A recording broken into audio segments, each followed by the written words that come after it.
Haleluya mtu wa Mungu.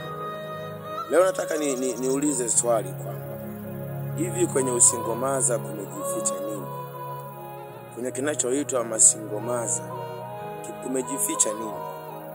Kwa nini inapotokea kama ni mtumishi wa Mungu unaukemea usingomaza kwamba sio fasheni ya maisha, yani usingomaza uzalia nyumbani, na hata ukafafanua madhara ya unaoitwa usingomaza kwenye jamii mpaka sasa?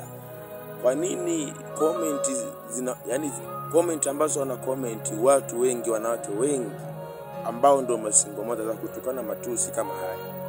Hii comment niliyoiweka hapa, hiyo ni comment moja, lakini katika klipu ya mchungaji Mbalikoma Kipesile wametukana matusi mengi makubwa kuhusiana na usingomaza.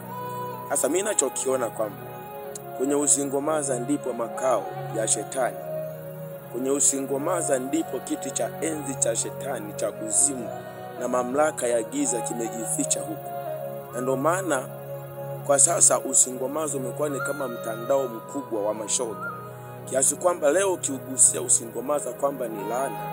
Usingomaza ni kulaniwa, kwa maana kwamba mwanamke ambaye uliishi kwa kuto kujiheshimu, uliishi kwa namna ya kurahisisha mwili wako, uliishi kama ulipokuwa binti, uliishi kwa kuto kujiheshimu, kuto kujitunza, ukani mtu wa kupita huku na huku, mtu wa njia nyingi, kwa sehemu kubwa uliingia kwenye madhara ya kuwa ni mtu ambaye hata ulipoingia kwenye ndoa basi ukajikuta uwezi ukatulia na mwanaume mmoja. Lakini mbili, kwa habari ya mwanamke kuzalia nyumbani, hivi tutumie lugha gani ili muweze kuelewa kwamba ni udangaji, ni zinaa, ni umalaya?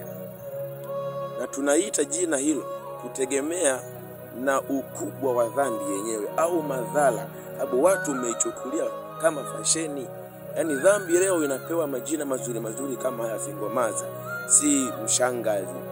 Zinaa inaitwa kudeti. Yani zinaa ambayo imeandikwa ni dhambi kubwa kwenye Biblia, leo wanaita kudeti, wanaita mapenzi. Wanadamu imeandikwa kwamba tangu zamani za ujinga, katika Matendo ya Mitume 17:30, toka zamani za ujinga Mungu alizifanya hazioni, lakini kwa sasa anawaagiza watu wote wa kila mahali watubu. Fahamu wanadamu, dhambi ni dhambi tu. Hata kama dunia imeipa jina zuri ambalo ni kama fasheni na mmelizoelea kuliishi, lakini fahamu mtaumia, mtaendelea kudhalilika. Mimi nikwambie, maandiko sio kwamba linda moyo wako kuliko yote uyalindayo. Wanawake sasa hamjiheshimu, mmejirahisi, ufaaji wenu unachochea zinaa, unachochea ulaya, unachochea ngono. Hivi kweli kwa maisha hayo ambayo mmejirahisi wanawake, kweli mshindwe kutongozwa? Kweli mshindwe kuzalia nyumbani kwa vile mlivyojirahisi mabinti? Ninachoona kwamba usingomaza ndipo kiti cha enzi cha shetani ambacho kimejificha. Na maana leo kitokeo na kemea usingomaza au ushangazi kutembea na vijana vidogo, unaona kabisa kwamba comment za mazingomaza zinakuwa ni nyingi, wanatukana matusi. Lakini mimi naambia kwamba wanadamu, tubuni.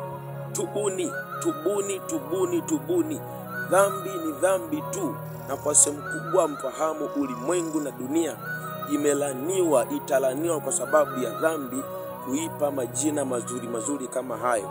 Lakini msifahamu ya kwamba kwa dhambi kama hiyo dunia na ulimwengu na hata maisha yenu hayabaki salama.